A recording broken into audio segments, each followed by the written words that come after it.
Midnight, July 1st, 1776. Caesar Rodney, a delegate to the Second Continental Congress, had been riding through the rain for hours, but he wouldn't stop before he reached Philadelphia the next day. Rodney was gravely ill from a cancerous facial tumor, but he was also deeply committed to independence. No amount of pain could keep him from voting. Rodney was one of those individuals who exhausted every possibility to come to an agreement, to avoid war and that sort of thing. But when it finally came to the point in his mind that there was no alternative but independence, he was staunchly in favor of it. Rodney stumbled into congressional chambers and cast his decisive vote. It was now settled. The colonies would fight for freedom. The decision had not been an easy one. In 1770, most American colonists thought of themselves as English. Many had English ancestors and were proud to be part of the British Crown. The colonies were also an economic extension of Britain. Land grants and political offices were often decided in London, not here. But England wanted more back than the colonists were willing to give. The colonists were saddled with what they considered outrageous taxes on everything from stamps to property to the most British of imports, tea. With no one to speak for them in Parliament, the colonists protested the best way they knew how, by taking to the streets. In 1770, a Boston crowd threw rocks and snowballs at passing British troops. The startled soldiers responded with musket fire, killing 5 and wounding several others. The event was soon known as the Boston Massacre. But even with the violence, most colonists were not convinced that independence from England was a good idea. They still identified very strongly with the king as not only the monarch, but as the father. And they regarded their land holdings as being established by some kind of go-ahead from either the crown or from Parliament. And so their property rights, both real and personal, were going to be threatened by this tremendously. To King George, the unrest in the colonies was totally unacceptable. These were his subjects, and rebellion would not be tolerated. So, on the 19th of April, 1775, King George ordered his troops to fire on the colonial militia at Lexington and Concord. Whether we liked it or not, war with England had begun. Worried colonists debated their options, but there was really very little choice. Towns across the country began to issue their own local declarations of independence from the British Crown. People knew that everything they had, and including their lives, were on the line.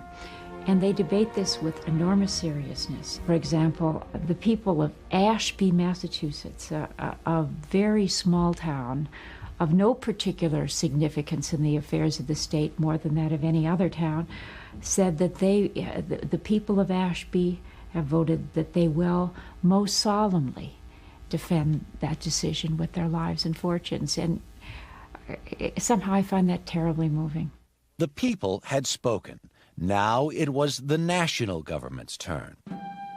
Debate raged in the Assembly Room, with patriot strongholds like Massachusetts and Vermont arguing for independence, and divided states like Pennsylvania and South Carolina wavering. Finally, on July 2nd, 1776, 12 colonies declared themselves independent, with only New York abstaining. That day, John Adams wrote to his wife Abigail, "The 2nd of July will be a memorable epoch in the history of America," he said. "I am apt to believe that it will be celebrated by succeeding generations as the great anniversary festival." He was almost right. Weeks earlier, a committee had been drafted to write a national declaration of independence. As a senior statesman, John Adams would have been a logical choice to author the document, but the job went to the quiet and eloquent representative from Virginia, Thomas Jefferson. Adams argued that Jefferson should be made the draftsman for a whole series of reasons. One is that he wrote better than Adams did, which is probably true. Also, it was politically very important that a Virginian should do this rather than a Massachusetts man. Adams had argued and argued and argued on the floor of Congress in favor of independence, to the point of obnoxiousness probably. And he said that anything that he had written would be scrutinized much more carefully on the floor of Congress than something this relatively silent Virginia delegate would write. Jefferson's draft was still ripped apart. Congress omitted, among other things, a section condemning Britain's slave policy, a difficult position to hold considering many Americans, including Jefferson, still had slaves of their own. There were also matters of style. Benjamin Franklin made some suggestions. He took the sentence, "We hold these truths to be undeniable and sacred," and suggested, why don't we substitute the word self-evident, so we have that famous line, "We hold these truths to be self-evident," which is Franklin's doing. Finally, on the 4th of July, 1776, the Declaration of Independence was approved. John Hancock, the president of the Continental Congress, was the first one to sign it. There, he said, King George can read that without his spectacles. Signing this document was an incredibly dangerous activity. Here were some very distinguished Americans, and if they signed this document and lost, they would all be at the end of a hangman's noose.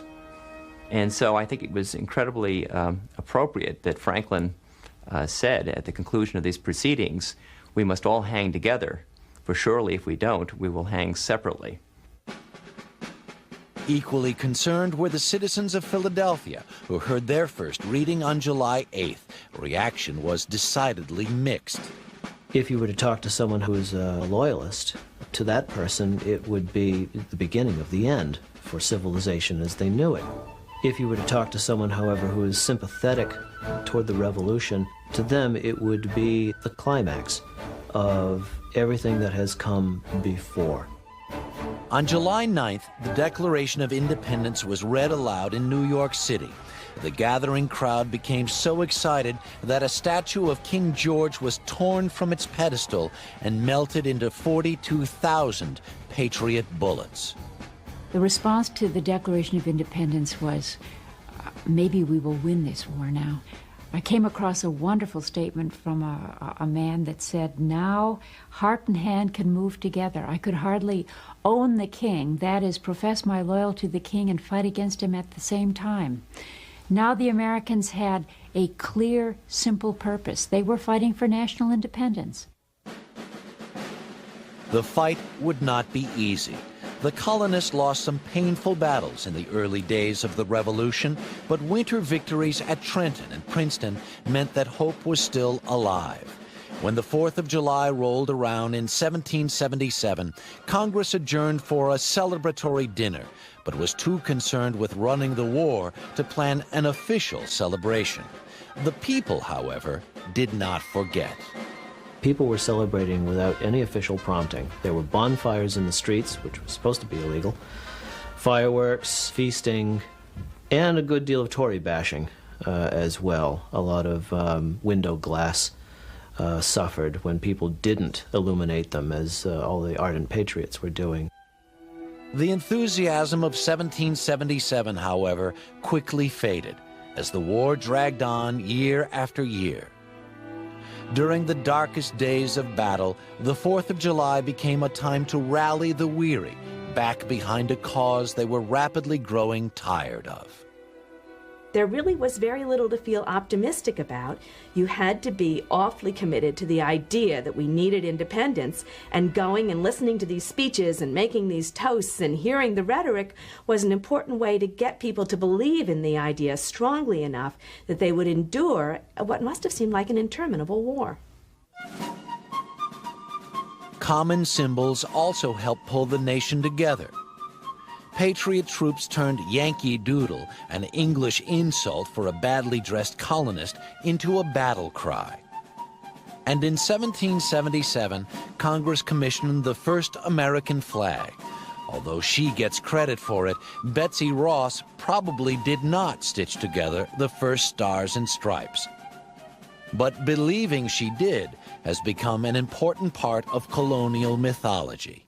The idea of her sitting in her very small parlor, knitting together the entire country, and the history of the country within that symbolic structure of the flag is enormously attractive. It always has been. Betsy Ross, Yankee Doodle, and thousands of young lives all contributed to America's stunning victory over England in 1783. On that first independent 4th of July, bells rang out in every city in the nation except Charleston, South Carolina, and only because the British had taken all the bells there. It seemed that the holiday might have outlived its usefulness, but troubled times were just around the corner, and the 4th of July would become even more important to a nation struggling to discover who it was. To win the American Revolution, 13 colonies had pulled together for a common cause and brought about a miraculous victory. But once the fight was won, this wartime unity quickly began to fade. It's a great advantage to have an outside enemy if you need internal unity. Once the war was won, of course, that particular advantage went away. And there was a lot of receding into the privacy and the local identity of individual states, which is what worried nationalists very much and was an important argument for the Constitution. In May of 1787, these men assembled in Philadelphia to write the Constitution of the United States. They wrote it to create a government beyond that of the states. Not everyone approved. Anti-Federalists believed the colonists had fought the British to get away from centralized power. This split showed itself in some of the angriest 4th of July celebrations in American history.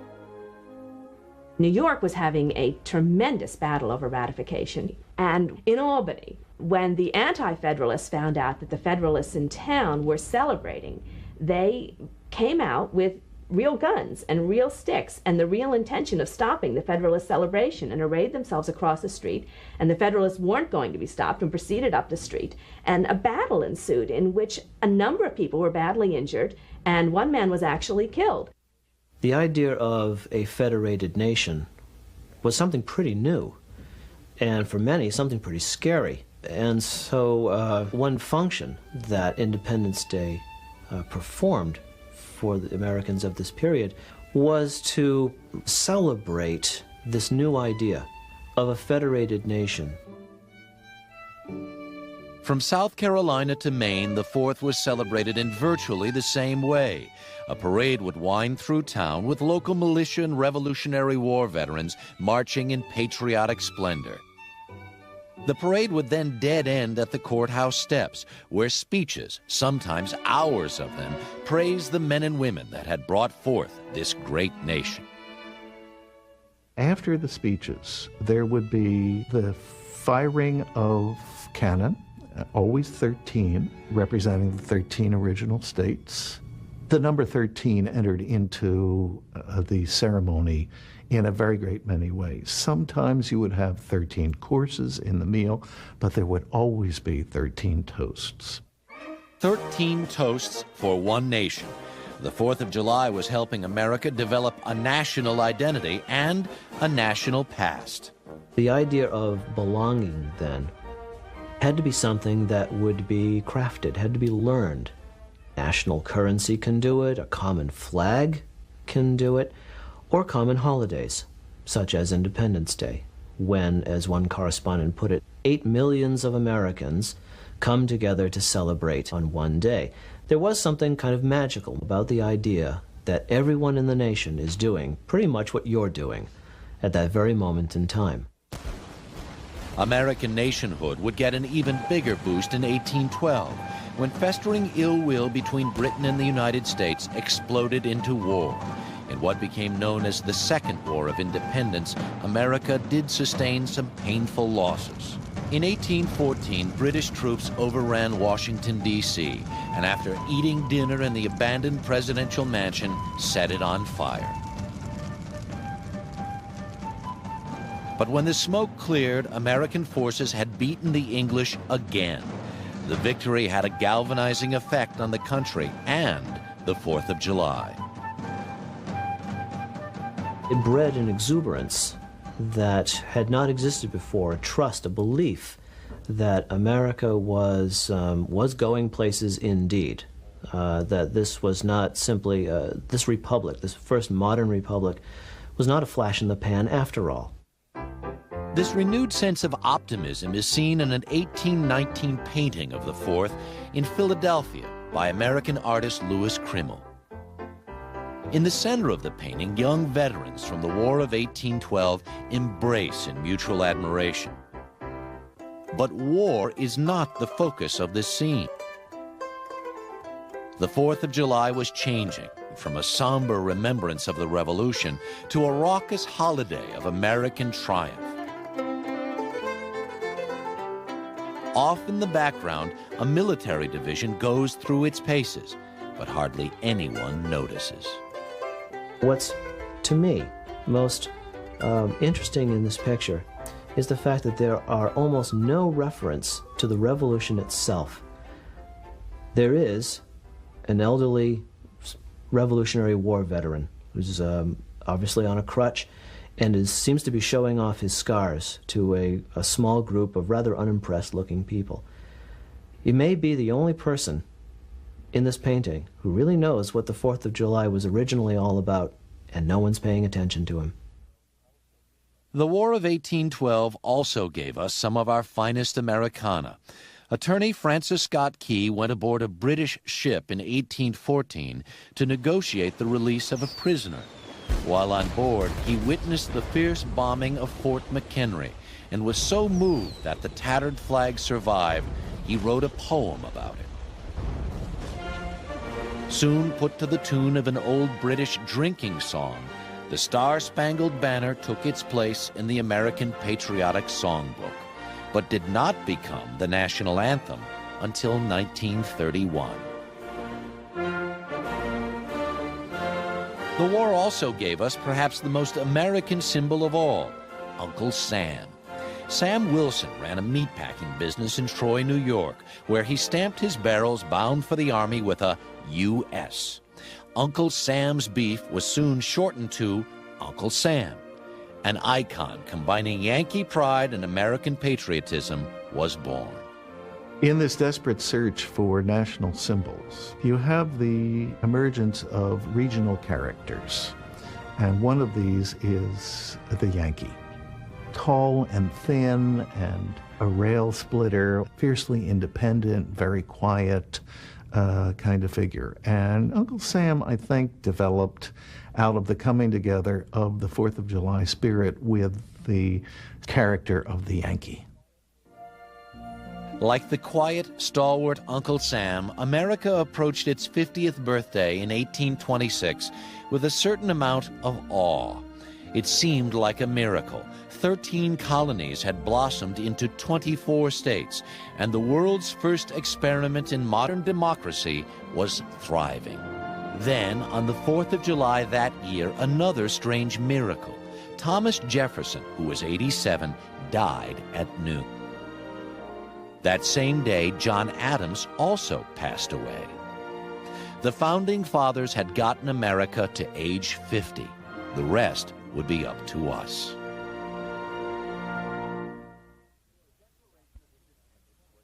The Declaration of Independence was an extraordinary document, a triumph of the Enlightenment and the rights of man. But not every man.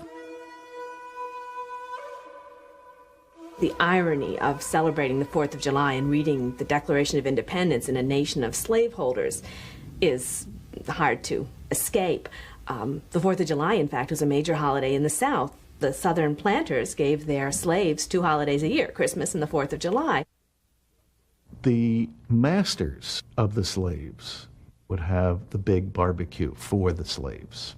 They would kill a large animal, an ox, a goat, depending on the size of the slave population. And that would be one of the few times when the slaves would be given the license to come together to celebrate and to consume a lot of protein together, because they were protein-starved people. But to many, Lincoln called a special session of Congress. It authorized him to recruit 500,000 Union soldiers. Throughout the war, the North used the 4th of July as a rallying point, a time to throw the weight of history behind the Union cause. The South also used the 4th to further their agenda. They felt they were rebelling against an unjust central government as abusive as England had been 100 years earlier. Southern 4th of July celebrations claimed that the war between the states was the new American Revolution.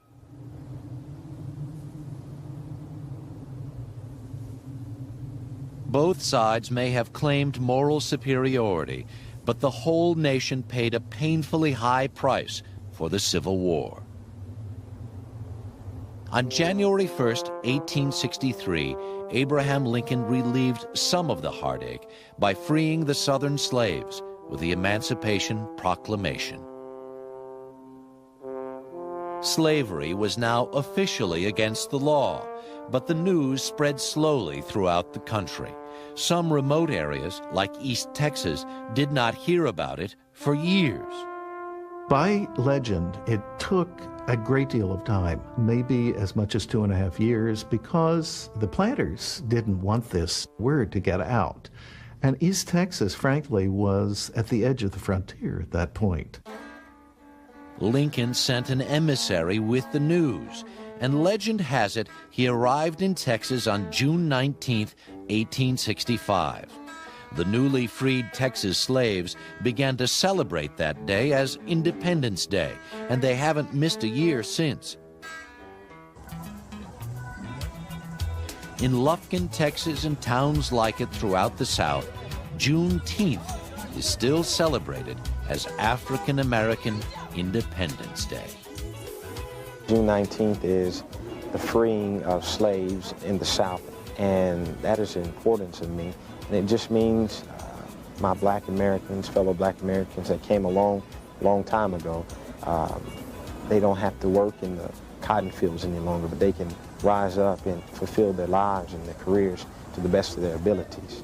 We marched and stand here today because we are a proud group of people, proud of our race, proud of our struggle, proud of our future. Juneteenth now has maintained a lot of the old-fashioned way in which holidays were celebrated, as in the early 4th of July celebrations. You still have a heavy focus on the speeches that are made, on the sense of community that's being propounded, at least for the extent of that day. Even though it took Texas until 1979 to recognize Juneteenth as a state holiday, we as blacks have been celebrating Juneteenth as a holiday and recognizing it ever since 1865. The Juneteenth celebration, it makes me extremely proud because it's good to see my home people get together and unite. It's good to see us come together for a common goal.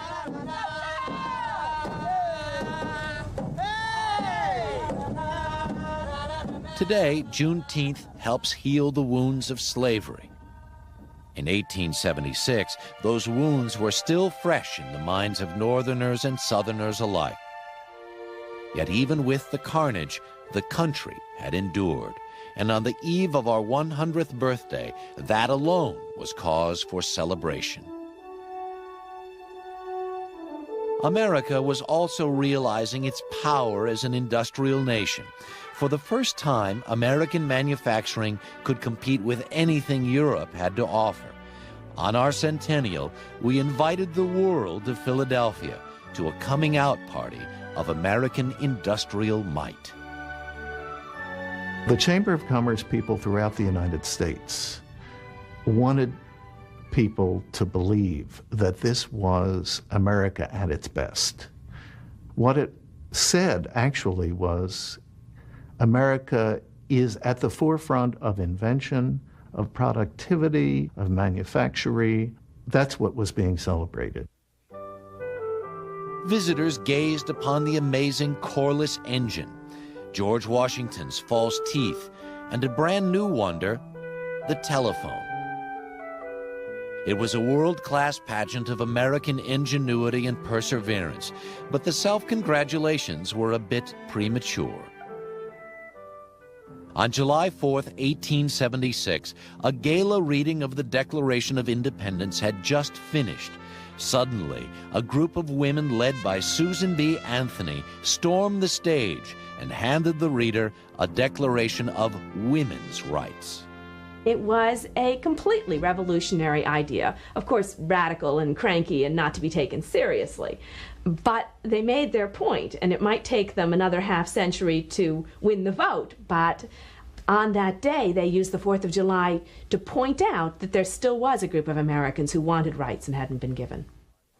These kinds of 4th of July politics, however, were slowly fading into the background as America industrialized in the late 19th century. As manufacturing becomes more important, the seasons become somewhat less important, and we develop into the period in which industrial time becomes much more important. What are the ways of marking out industrial time? Well, the week and the weekend are the most important features of the industrial world.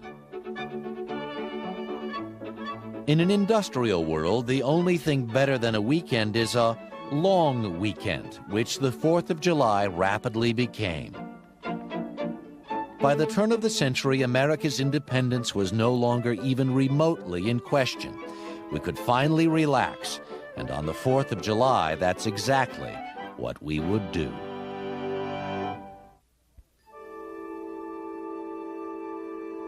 Fireworks have always been at the heart of the 4th of July.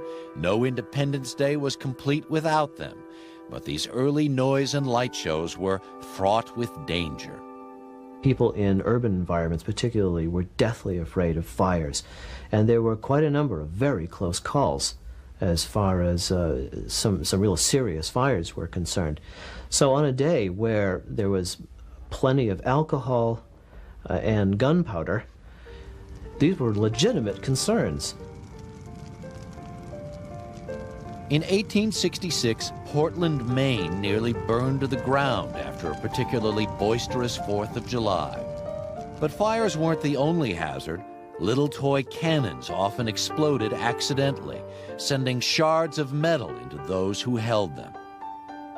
Tetanus infection was a common occurrence on July 5th, 6th, and 7th. And back then, there was no cure. By 1900, firework reform became an urgent social cause. Women like Mrs. Isaac Rice, a medical doctor from New York City, told concerned audiences that more children had been hurt by 4th of July fireworks than soldiers died in the American Revolution. The progressive era was the time in which you have women that are beginning to establish their political sensibilities. And so you have a great many prohibition movements that emerge at that time. It's not only alcohol. And anything that threatens the health of the family are ideas that are part of the public conversation. Reformers sponsored a PR blitz that undoubtedly saved hundreds of young lives. But in 1905, fireworks may have only been part of the panic well-bred women like Mrs. Rice were feeling. Americans felt flooded. They felt overwhelmed by the sudden and immense numbers of people who were not like them. Americans spoke English and were Protestant. And people coming from overseas spoke Italian, Polish, Russian, and lots of other languages. And they were Catholic and they were Jewish. And they were so different seeming. And the solution was to make them into Americans. Once again, the 4th of July came to the rescue. In cities throughout the country, Independence Day became a time when bewildered immigrants were taught to sing, salute, and parade, as well as the most established Yankee. Most of the immigrants who came here from other countries wanted nothing more dearly than to be Americans, and they were only too happy to be invited to participate in a 4th of July parade. You didn't have to force them to make their children learn English. They wanted to learn English. They turned out in droves when night schools were offered, and they were delighted to be included in every American event that was offered. This patriotism would come in handy.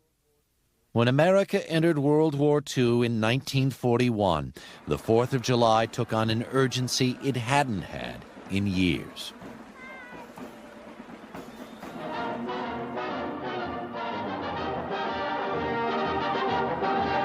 Invasion Commander General Eisenhower and Ground Troop Commander General Omar Bradley, as the 4th of July is celebrated with thundering drama on the second front.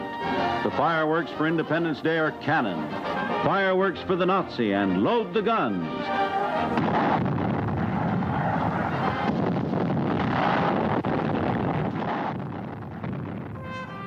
Not just on the battlefield, but the home front also rallied behind the cause on the 4th of July. At times of greatest stress, nationally, you need statements of national unity and national community.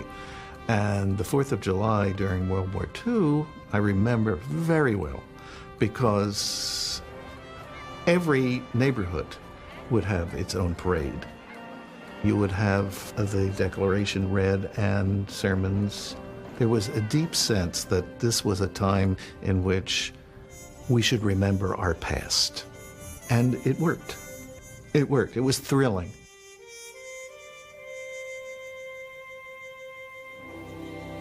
This all-out patriotism would not last. After the war ended, America retreated to the backyard, and the 4th came to mean a private barbecue for friends and family. Sometimes whole towns would get together, but instead of the patriotic exercises of days gone by, these community events had potato sack races and the rolling pin toss.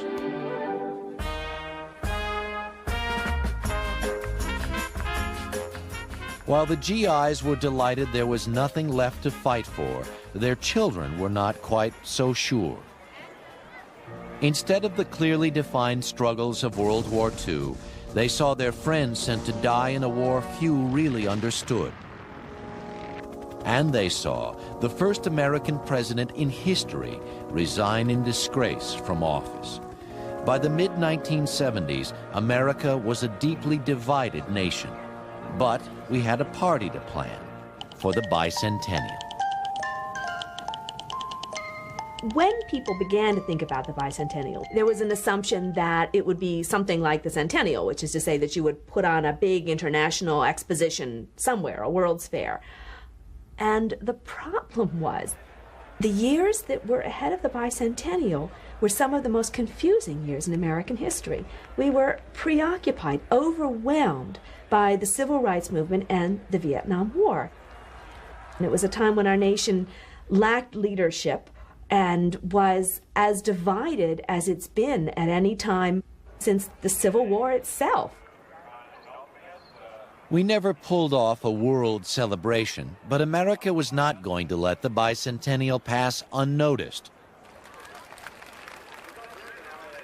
Washington, D.C. threw a huge outdoor party, complete with homespun crafts and an all-American fife and drum corps.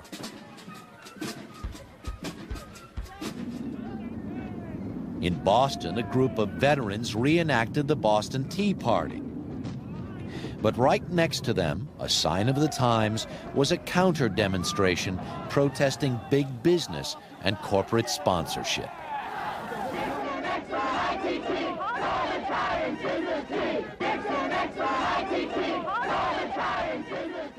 No matter what your politics, there was no lack of imagination in expressing the bicentennial spirit.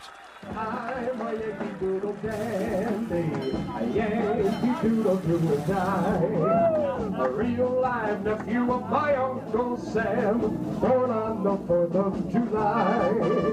I love a Yankee Doodle sweetheart, she's my Yankee Doodle joy.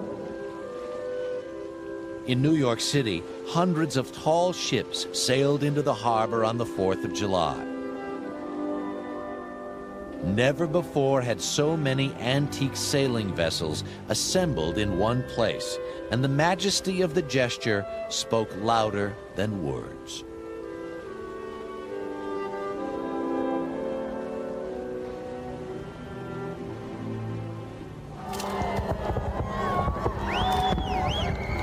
Ten years later, when the Statue of Liberty celebrated her centennial, America had another chance for a national birthday party. We wouldn't waste the opportunity this time.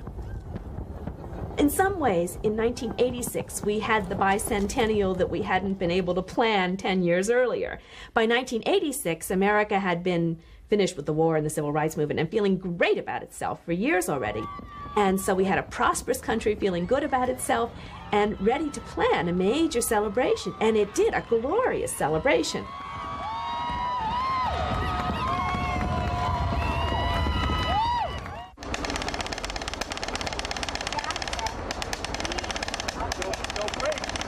A parade, a barbecue, fireworks.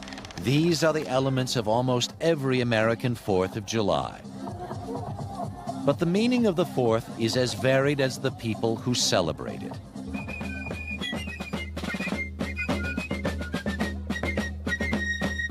Bristol, Rhode Island has the oldest continuous 4th of July celebration in America.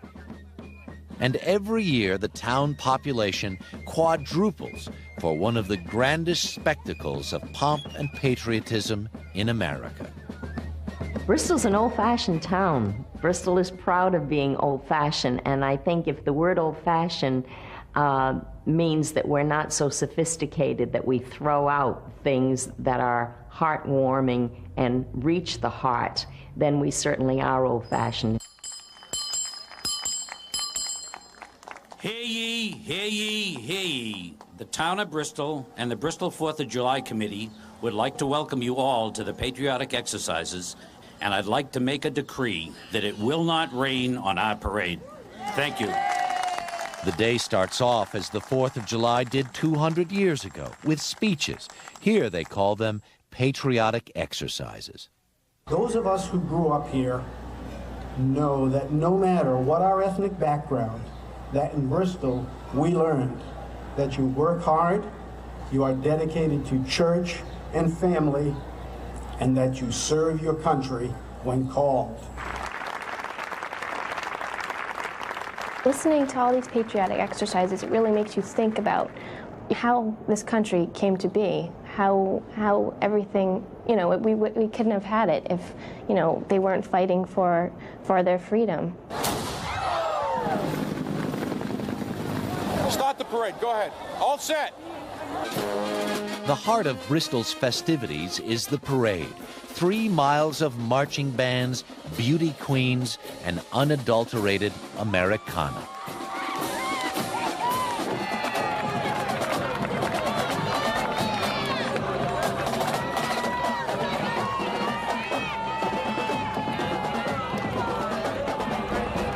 Everybody comes every year from everywhere. We decorate everybody, the kids, grandmothers, grandfathers. We've got some chowder in the back if you guys want to come later.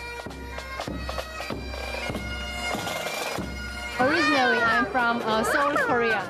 My American friends recommend me, you must see the 4th of July parade, so I brought my kids and... What do you think? It's great. I would love to have my 2 teenagers come out here and see the parade.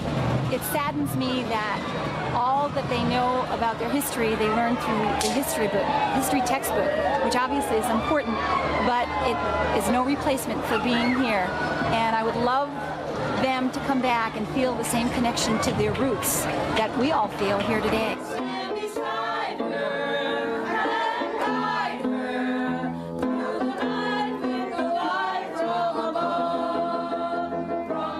Independence Day to me means 4th of July, and 4th of July means celebration in Bristol as only Bristol celebrates. Because even though our country is not perfect, never will be, it's a nation of people. People are not perfect. Nevertheless, warts and all, It's better than anything anybody else has to offer. 3,000 miles across the country, the town of Toppenish, Washington, celebrates a very different kind of 4th of July. For the last 100 years, Independence Day in Toppenish has meant the annual rodeo.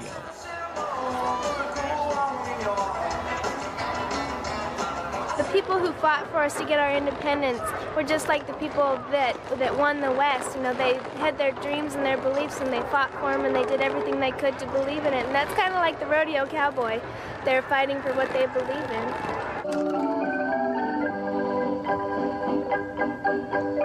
Toppenish may celebrate the glory of the Old West, but its demographics look toward the future. Over half the town population is Hispanic, the workers and children of workers who came to pick hops in the Yakima Valley. 15% of the town is white, and a quarter are Native Americans, members of the Yakima tribe. Here, the 4th of July fuses many cultures, and the town celebrates the freedom to do just that. Cowboys and Yakima Nation have always partnered very well around the 4th of July. There's some mutual respect that has developed over the years as the friendships grow and things like that.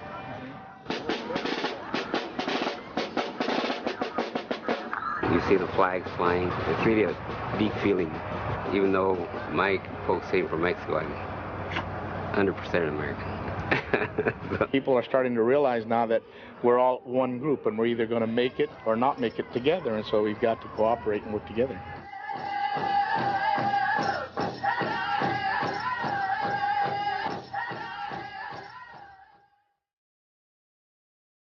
The first 4th of July marked the birth of a nation. More than 200 years later, we celebrate patriotism, hometown pride, and national unity. The power of this holiday is just as strong today as it was in 1776.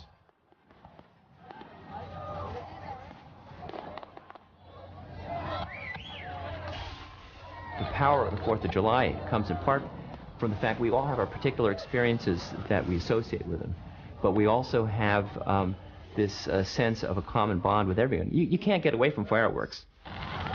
They're in the sky. It's open to everyone. It's not behind closed doors. It's not behind tall hedges. It's not a private party. It's a national party that everybody's invited to.